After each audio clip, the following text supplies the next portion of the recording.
So I was contemplating what actually may have instigated people to remove the great royal families that were very, very tall, over 40 feet, and to toss them haphazardly into the sands.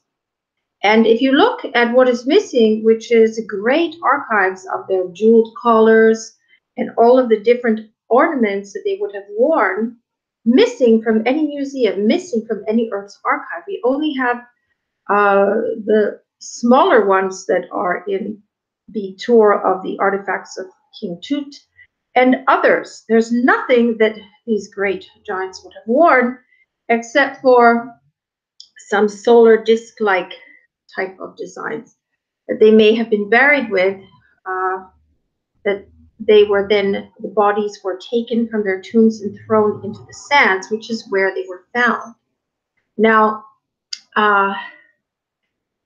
if they took their jewels and their ornaments and their artifacts, in fact, and melted all of this down to steal the treasures of these royals, then it is likely that they would have wanted to cover up then the evidence that they ever existed, because in fact they would have taken the royal artifacts, which there would have been many because they are depicted in some. And though not as ornately decorated as the later dynasties, they would have had some because they are depicted in their artwork. So, the great huge masks of Horus was never found, or Anubis in its original size, or huge cranium. Same with some of the collars, some of the bracelets, some of the staffs. None of this has been found. Same with vases or cups. You would have had huge golden goblets that would have been enormous, like a bowl. And none of this has been discovered. So it is likely it was all melted and covered up completely when the wealth was taken by later dynasties.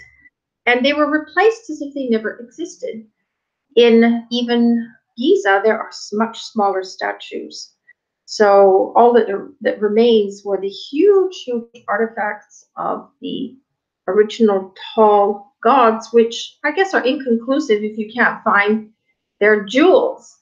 So this is in fact what may have happened, and why partly the bodies were removed, and why, and afterwards when you have the burning down of Alexandria Library that destroys over 500,000 documents that were from all over the world of some of the things that happened, then you also have a huge chunk of history missing, where now all we have is really, in terms of our heritage, archaeological information that is incomplete, that points to some sort of religion likely worshipped in the temples in Egypt. And what we said is that it was technologies that were taught them for their community and things necessary for the community that they were manifesting.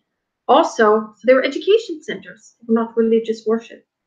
Also, I don't really know why anyone would argue with that and insist that there was a religious practice there, unless they are really thumbsuckers for keeping the old archive that you have to have religion in the society to have some sort of morality.